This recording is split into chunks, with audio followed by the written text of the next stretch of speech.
자, 반갑습니다. 신경진입니다. 자, 우리가 지난 시간에 이제 뭡니까? 10장, 그죠?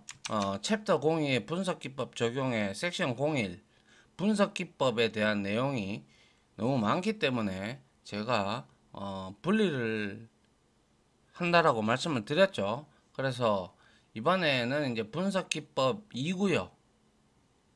그리고 우리가 지난 장에서 마지막으로 했던 게 인공신경망 활성화 함수 7가지가 있었죠. 그거에 대한 개념, 그리고 특징, 그리고 그래프를 우리가 공부를 했습니다. 이어서 그래서 이제 진행을 할 거고요. 이번 분석기법 위에서는 이제 분석기법에 대한 내용들은 다 마무리 지으려고 합니다. 그래서 역시 챕터 2고요. 분석기법이고 섹션은요. 자, 그래서 이어갑니다. 자, 이제 우리가 지난 시간에 인공신경망 활성화 함수 7가지를 봤다면 이제는 이 인공신경망의 학습하는 그러한 내용을 한번 보도록 하죠. 그죠? 자, 그래서 첫 번째로 순전파 피드 포워드 프로페이게이션이라고 해서 자 전파입니다. 그죠? 그래서 순전파예요. 그리고 역전파도 있다라고 했죠. 그죠? 그래서 순전파는 우리가 입력층에서 출력층까지 정보가 전달되는 과정 자체를 이제 우리가 의미를 한다라고 보시면 돼요. 그래서 입력층에서 은닉층 히든 레이어다. 그죠? 입력층에서 은닉층 방향으로 이동을 하면서 제가 말씀드렸죠. 이렇게 입력 데이터가 이렇게 몇 개가 있다. 그러면 얘가들이 활성화 함수한테 가기 전에 여기에서 뭐 한다고 그랬어요? 가중치를 이렇게 먹는다, 가중치를 준다라고 했죠. 그래서 가중치가 입력층에 이제 은닉층 방향으로 이동하면서 입력층의 가중치 W 웨이트가 곱해진다. 그리고 나서 이거를 시그마 합해서 우리가 활성화 함수에다가 넣어주는 것이죠. 그래서 은닉층에서 가중치가 반영된 입력값의 합계를 그죠? 활성화 함수를 통해 계산하여 그 결과값을 출력층에 전달한다라는 것이 바로 순전파예요. 순전파. 피드 포워드 프로페이게이션이라고 해서 단순히 역전파가 아니기 때문에 이거는 순전파는 입력층에서 출력층까지 정보가 전달되는 과정을 의미를 하고 입력층에서 출력층으로 가기 전에 우리가 히든 레이어인 은닉층 방향으로 이동을 하면서 입력층에 있는 데이터, 입력 데이터들에게다가 우리가 가중치를 곱한다라고 했어요. 그리고 은닉층에서는 가중치가 반영된 입력값들의 합계를 어디로? 활성화 함수를 통해서 계산하여 그 결과값을 누구에게? 출력층에 전달을 하고 그게 이제 나타나는 것이죠. 이게 바로 순전파예요. 순전파. 알겠죠? 그 다음에 백프로페이게이션이라고 하는 5차 역전파인데요. 이거 시험에 정말 자주 등장하거든요. 기출문제 보셔도. 그래서 5차 역전파는 출력층 단계에서 그죠? 연산 결과와 연산했잖아요. 그죠? 우리 시그마 해가지고 뭐예요? 활성화 함수한테 주면 계산하잖아요. 그죠? 그러한 연산 결과와 우리가 알고 있는 정답의 오차 정도를 확인하고 난 다음에, 물론 다 맞으면 좋겠죠. 그런데 우리가 이런 거 같은 경우는 이제 학습을 할 때 오차가 발생합니다. 그죠? 그래서 정답의 오차 정도를 확인한 다음에, 그 다음에 오차의 값이 큰 경우, 오차의 값이 작지 않고 큰 경우, 이거를 다시 입력층으로 돌아가서 오차의 값이 낮아지도록 반복하여 계속 재연산을 하는 과정이에요. 그러니까 다시 말하면 우리가 출력층까지 이렇게 왔단 말이에요. 근데 이 값이, 우리는 이론적으로 계산했을 때 정답이 1이라고 가정을 한다면 얘 값이 5가 나왔다. 그러면 어때요? 오차가 있죠? 그럼 이거를 다시 우리가 입력층에다가 돌아가서 오차의 값이 4라는 오차의 값이 줄어들도록, 그죠? 낮아지도록, 그죠? 반복해서 계속 재연산하는 과정이다라고 보는 것이 바로 오차 역전파예요. 그래서 거꾸로 다시 출력층 단계에서 다시 입력층으로 다시 간다고 해서, 왜 가냐? 오차를 줄이기 위해서, 오차의 값이 낮아지도록 하기 위해서 반복하여 재연산하는 과정이다. 그게 뭐? 오차 역전파다라는 거예요. 요거 두 개의 차이점 아시겠죠? 그죠? 얘는 순전파는 입력층에서 출력층까지 전달되는 과정을 의미하고, 입력층에 가중치가 곱해지고, 그리고 활성화 함수를 통해서 결과값을 출력층에 전달하는 내용이라면, 오차 역전파는 출력층에서 나온 값의 연산 결과와 정답의 오차 정도를 확인하고 난 다음에 오차의 값이 상대적으로 상당히 크다. 그러면 다시 입력층으로 돌아가서 오차의 값이 낮아지도록 반복하여 재연산하는 과정, 중요합니다. 알겠죠? 별표 2개나 친 거는 처음인 것 같아요. 시험 문제에 단골 손님입니다. 알겠죠? 자, 그리고 얘도 중요합니다. 세 번째, 얘도 단골 손님입니다. 그래서 이러한 인공신경망의 학습 절차를 한번 보면요. 자, 우리가 인공신경망이 학습을 할 때 순전파, 오차 역전파 뭐 이런 것들이 있다면, 이제 학습 절차를 한번 보죠.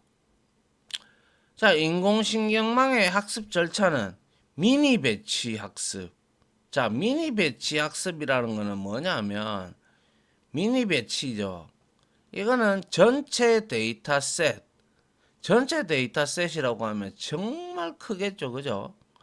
그 데이터셋을 몇 개의 묶음으로 나누었을 때, 만약에 100개 있다. 한 10개 정도로 이렇게 묶는 거예요. 이게 바로 미니 배치예요. 그러면 10묶음이 나오겠죠. 그죠? 그래서 미니 배치 학습을 하고, 이게 순서예요. 이렇게. 그 다음에 기울기 산출을 합니다. 그죠? 그 다음에 기울기 산출하고 난 다음에 매개 변수를 갱신을 하고, 그리고 나서 이와 같은 과정을 계속 반복을 하는 거예요. 우리가 원하는 인공신경망의 출력값이 나올 때까지. 그래서 미니 배치, 학습, 기울기 산출, 매개 변수 갱신, 그리고 반복, 미기매반, 미기배반, 미기매반으로 기억을 하시면 좀 괜찮지 않겠나. 제가 예전에 이렇게 외워갔거든요. 미기매반. 알겠죠? 이게 바로 인공신경망 ANN의 학습 절차가 됩니다. 알겠죠? 자, 그 다음 한번 볼까요? 자, 그래서 이제 인공신경망의 마지막 장인데요.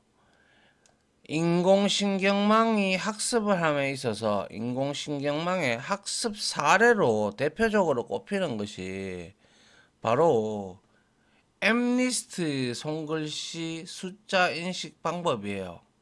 인공신경망 분류 사례로 엠니스트 손글씨 숫자 인식 방법이 있다라는 거예요. 자, 지금 여러분들이 뭐예요? 그림으로 지금 바라보고 있죠. 지금 보세요. 숫자 이미지. 그래서 엠니스트 이 손글씨는 전부 다 숫자 이미지가 모여 있는 데이터입니다. 그래서 컴퓨터 비전 데이터라고도 합니다. 그래서 이렇게 우리가 되어 있잖아요. 그죠? 이렇게 되어 있으면 자, 이 이미지란 말이에요. 그래서 이 데이터를 우리가 눈으로 보면 그냥 손글씨 같죠? 근데 이 이미지의 숫자가 무엇인지 손글씨 숫자지만 각 이미지의 숫자가 이 이미지의 숫자가 무엇인지 0인지 1인지 8인지 7인지 그죠? 그거에 대한 각각의 원래 보면 라벨이 붙어 있어요. 그래서 이거를 클래스 0 그럼 이것도 클래스 0 이것도 클래스 0이에요. 같은 값이잖아요. 이건 클래스 1 그죠? 그래서 인공신경망에서는 이런 방금 말씀드렸던 라벨이 아주 디테일하게 중요한 역할을 하는데요. 인공신경망 함수를 통해서 우리가 출력된 값과 비교하여 상관관계를 따져보는 과정이 이 학습에서 중요하죠. 그래서 엠리스트는 이게 이제 28 곱하기 28 픽셀 크기의 이미지예요. 그리고 흑백 이미지입니다. 그래서 여러분들 이거를 왜 이렇게 학습을 시키겠어요? 이거는 사람마다 숫자를 이렇게 적을 때 2를 이렇게 적는 사람도 있고 뭐 이렇게 적는 사람도 있고 이렇게 적는 사람도 있고 뭐 6을 이렇게 적는 사람도 있고 9를 또 이렇게 적는 사람마다 다 필기하는 그런 것들이 다 다르잖아요. 글씨를 잘 쓰시는 분들도 있을 거고 뭐 못 쓰시는 분들도 있을 거고 뭐 보통 그러다 보니까 제가 예전에도 말씀드렸지만 인공신경망도 인간의 뉴런과 같은 전기 신호를 모델로 해서 이제 만든 기계 학습 모델이잖아요. 그러다 보니까 기계한테 모델한테 이거 학습을 시키는데 제가 왜 썩은 딸기 뭐 그리고 뭡니까 찢겨진 딸기 뭐 아주 뭡니까 깔끔한 딸기 뭐 여러 가지가 있었죠. 맞습니까? 그런 것처럼 이런 데이터들 이거는 지금 몇 개 안 되죠. 그죠? 이런 것들을 많이 모아 가지고 이렇게 들어와도 2 이렇게 들어와도 2 이렇게 들어와도 2 라고 인식을 학습을 하는 거예요. 그래서 이렇게 들어와도 7 이렇게 들어와도 7 사람마다 다 다르니까요. 안 그렇겠습니까? 그죠? 그래서 우리가 엠리스트를 이제 사용할 때 우리가 넘파이나 토치라는 라이브러리를 우리가 사용할 수가 있고, 그리고 뭡니까? 매플랍 라이브러리라는 게 있는데요. 이거는 이제 나중에 우리가 데이터 시각화할 때 이제 그런 라이브러리를 씁니다. 그래서 여튼 이러한 왜 쓰는지 아시겠죠, 그죠? 그래서 인공신경망의 분류 사례로 엠리스트 손글씨 숫자 인식 방법이 있다. 이것도 시험에 나왔습니다. 아시겠죠? 그래서 엠리스트 Modified National Institute of Standards and Technology 엠리스트 데이터셋은 손글씨 숫자 이미지의 집합이라고 했죠. 그죠? 숫자 0에서 9까지의 이미지로 구성이 되며, 자, 훈련 이미지 6만 장 트레이닝 데이터입니다. 그죠? 예, 훈련 데이터 6만 장과 시험 테스트 이미지죠. 테스트 데이터죠. 그죠? 시험 이미지 10,000장으로 구성이 되어 있더라라는 거예요. 0에서 9까지 이미지의 집합입니다.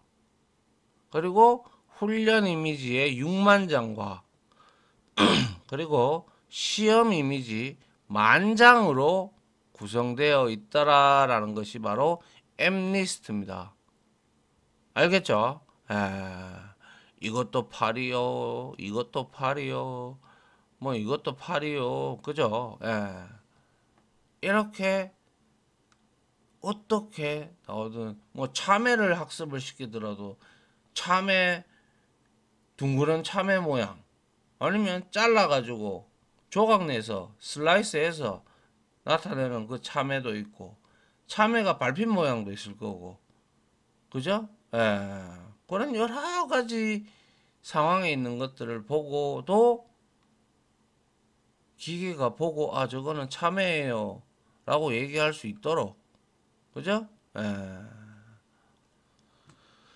그게 바로 인공신경망을 이제 우리가 이제 기계 머신러닝에서 학습하는 방법입니다.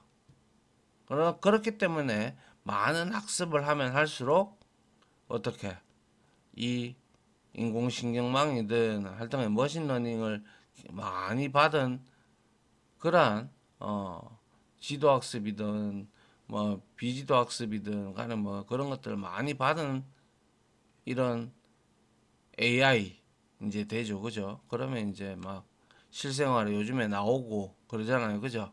그래서 여러분들이 지니야 뭐 이런 말들도 많이 하고 그럼 자기 부르는 줄 알고 그죠? 그래서 분명히 전라도 말, 경상도 말, 강원도 말, 서울 말 다 다른데 그래도 알아듣죠, 그죠?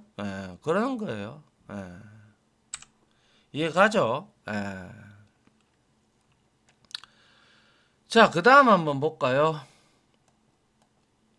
개념 체크. 제가 마지막으로 그거 있죠. 자, 개념 체크 문제를 풀어볼 건데요. 자, 이렇게 1번, 2번, 그리고 3번, 4번, 그리고 5번, 6번, 그리고 7번, 8번까지 제가 문제를 들고 왔고요. 인공신경망에서 나오는 문제가 단골 손님이라고 했죠. 그렇기 때문에 자 포즈를 걸어 두시고 한번 문제를 먼저 제가 항상 말씀드리다시피 먼저 한번 그려보도록 아니 뭐 그린다 그리는 게 아니라 한번 풀어보도록 합니다. 무슨 말인지 이해가시죠? 자, 저는 여러분들이 뭡니까? 여러분들이 다 풀었다라고 생각을 하죠. 자, 그러면 저는 1번부터 한번 풀어보도록 하겠습니다. 자, 1번. 다음 중 활성화 함수에 대한 설명으로 옳지 않은 것은 자, 1번 활성화 함수는 입력 신호의 총합을 그죠? 출력 신호로 변환하는 함수이다. 맞습니다. 그죠? 2번 활성화 함수에는 7가지 그죠? 물론 여기에 지금 계단 함수 이런 것들은 빠졌는데 뭐 하여튼 간에 시그모이드 함수와 뭡니까 이거는 우리가 뭐라고 읽는다고 했어요?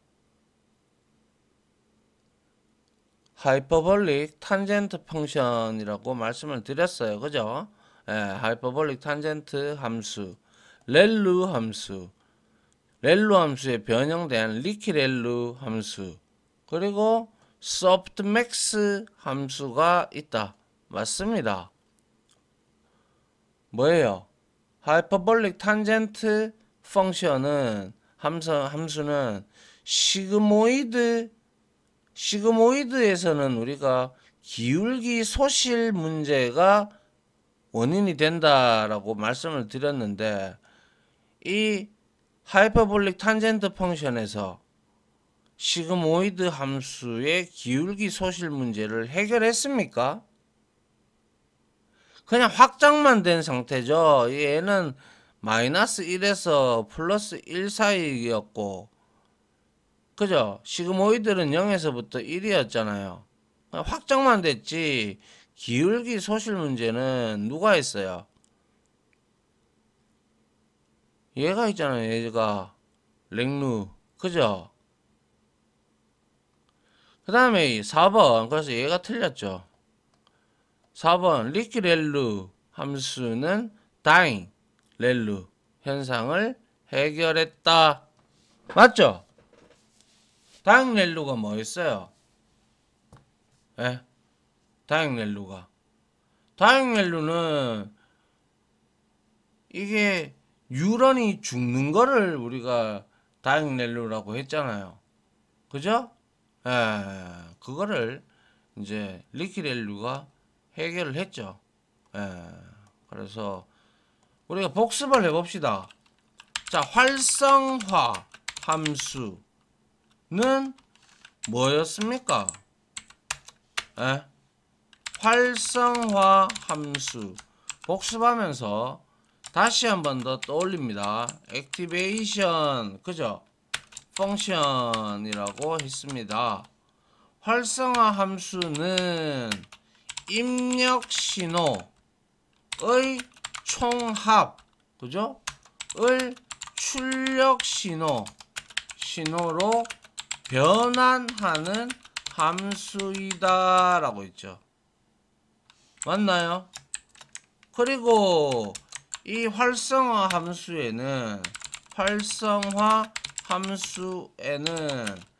계단 함수 그리고 부호 함수 그죠?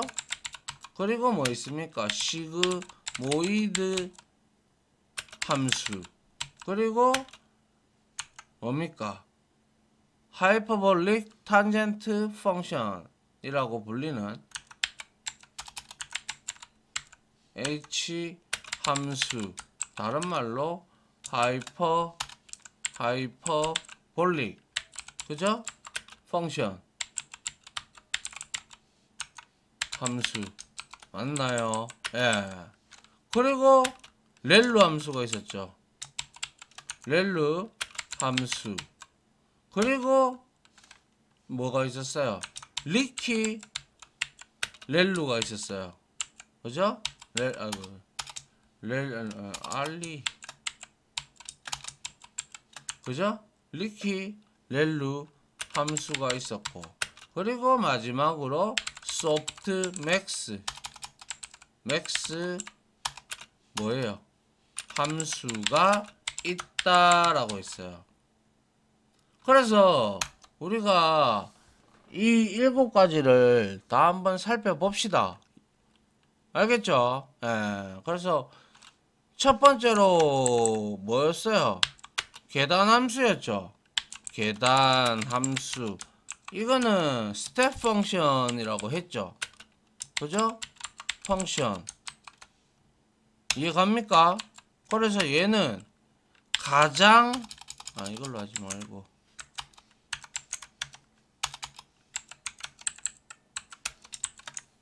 얘는 가장 간단한 형태의 활성화 함수이다 라고 했습니다. 그리고 얘는 특정한 값을 입력받았을 때, 그죠? 받았을 때 값이 0 이하인 경우, 즉 음수를 의미를 하죠. 경우 n은 뭘 리턴합니까? 0을 출력을 하고 0을 초과인 경우, 양수죠.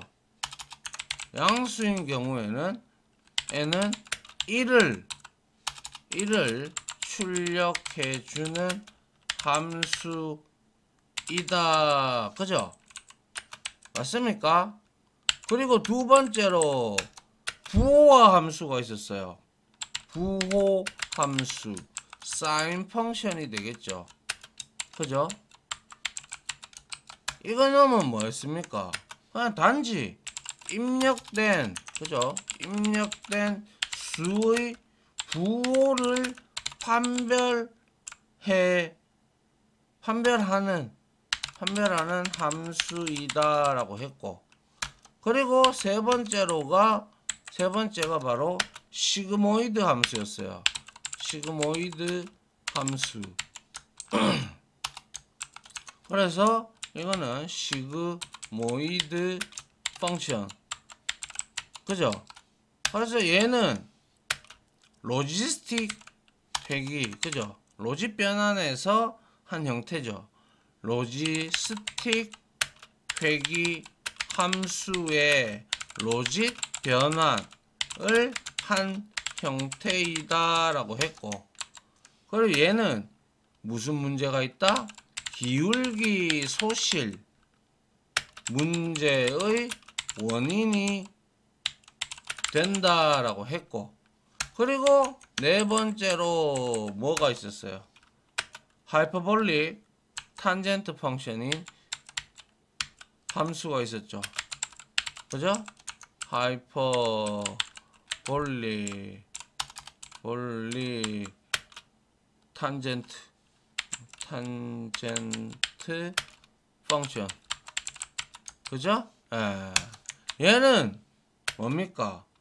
단지 이거는 시그모이드 함수의 확장된 형태일 뿐이에요.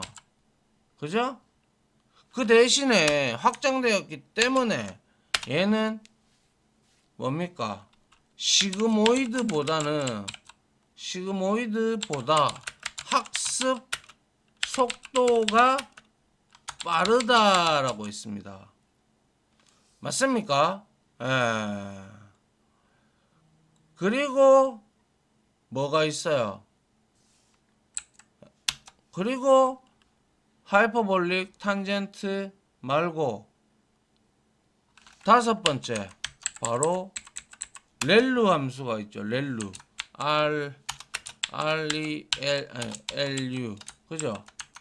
렐루라고 했죠. 렐루 함수, 그죠? 그래서 얘는 양수를 입력할 때 입력 시 어떠한 값의 변형 없이 입력값 어떠한 입력값 변환 없이 입력값 그대로 출력하고, 그죠? 그리고 음수 입력 시 항상 0을 리턴하는 함수이다 라고 했죠. 맞습니까? 그리고 얘는 시그모이드 함수의 기울기 소실 문제를 어느 정도 해결했어요. 완벽하게 해결했다라고 말씀드린 적 없어요. 문제를 해결한다. 어느 정도입니다. 그리고 얘는 상대적으로 기울기 소실 문제를 해결했기에 가중치 업데이트 속도가 빠르다라는 거예요. 그 다음에 렐루 함수의 변형인 리키렐루가 있었죠.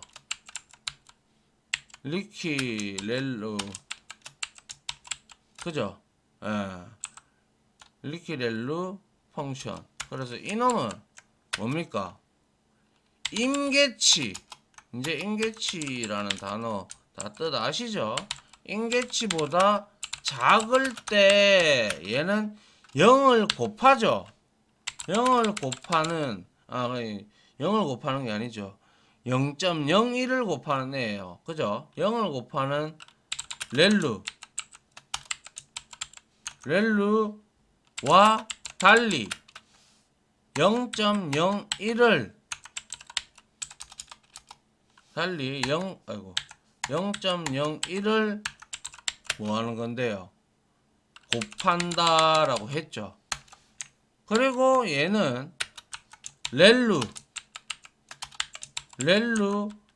함수의 뉴런이 죽는 현상 뭐라고 했어요? dying 렐루라고 했죠. 맞습니까? dying 렐루를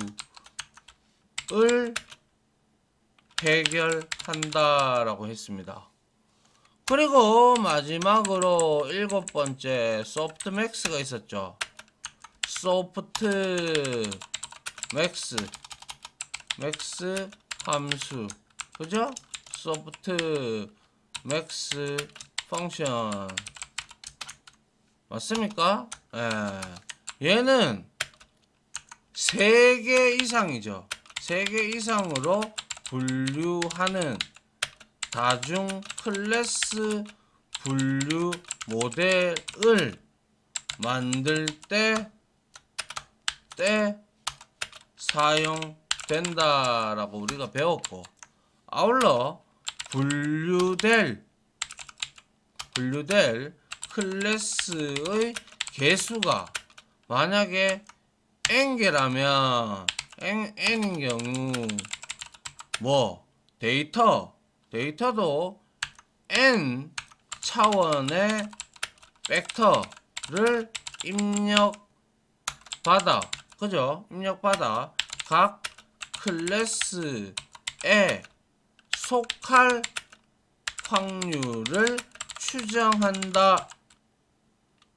그리고 얘는 입력받은 값을 출력할 때 0에서부터 1 사이의 값으로 모두 뭘 하는 건데요? 이렇게 정규화 하며, 그리고 출력 값의 총합은 항상 얼마가 돼요? 1이 되죠. 이해됩니까? 우리 이거 공부했잖아요. 그죠? 그래서 이렇게 한번 복습을 한번 함으로써 여러분들이 익숙해져야 될 거 아니에요. 이거 시험에서 잘 나오는데, 그죠?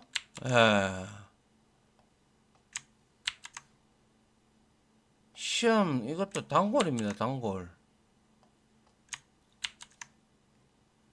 리키렐루 소프트맥스 알겠죠? 중요하지 않다면 제가 뭐 하려고 이렇게 적겠습니까? 그죠? 저도 손 아픈데. 그쵸? 자, 그 다음 한번 보죠. 2번. 다음에 설명하는 내용의 올바른 명칭은, 이거 방금 공부한 거네요. 손글씨 숫자 이미지의 집합으로 숫자 0에서 9까지의 이미지로 구성되며 훈련 이미지 6만 장과 그리고 시험 이미지 만장으로 구성되어 있다. 뭐예요? 엠리스트잖아요. 그죠? 예. 그래서 이 엠리스트가 바로 인공신경망 학습 사례죠. 그죠? 그래서 뭐예요? 인공신경망 분류 사례로 엠리스트 손글씨 숫자 그죠? 인식 방법이 있다라고 방금 배웠습니다. 그죠? 이해됐나요? 자, 그 다음 한번 보도록 하죠. 자, 이번에는 그래프가 나왔어요. 그죠? 자, 다음 그림과 같은 형태의 그래프를 갖는 활성화 함수는 아하 여기에 지금 요렇게 0이에요. 0. 0을 계속 곱하고 있는 거예요. 그죠? 그리고 여기에 이렇게 돼 있어요. 이게 뭐예요? 항상 얘는 양수 입력할 때는 어떠한 값의 변형이 없이 입력값 그대로 출력을 하고 음수 입력 시 항상 0의 값을 리턴을 하는 0을 계속 곱하는 그리고 시그모이드 함수의 기울기 소실 문제를 조금 해결했던 어느 정도 해결했던 뭐예요? 그쵸? 이거는 렐루 함수 거예요. 렐루 함수 아시겠어요? 자, 이것도 4번 제가 중요하다라고 말씀을 드렸습니다. 인공신경망 학습 절차로 옳은 것은입니다. 제가 뭐라고 외우라고 했죠? 미, 기, 매, 반 요렇게 외워주시면 좋겠다라고 했죠. 그러면 여기 미, 기, 매, 반 맞습니까? 예. 그래서 인공신경망 학습 절차 뭐예요? 미니 배치 학습 그리고 뭐예요? 미, 기, 매, 반 기울기 산출 그리고 매개 변수 갱신 그리고 지속적인 반복 순으로 학습한다. 맞습니까? 그래서 이것도 알아두셔야 돼요. 알겠죠? 인공신경망 문제가 계속 나오고 있기 때문에 잘 알아두셔야 된다 이 말입니다. 알겠죠? 자, 한 문제만 더 풀고 마무리할게요. 다음 시간에 이어서 6번부터 8번까지 풀고 또 나가도록 하죠. 자, 다음 중 인공신경망에서 목적으로 하고자 하는 값은 인공신경망 하면 제가 뭐라고 했습니까? 가중치라고 했죠. 가중치. 맞죠?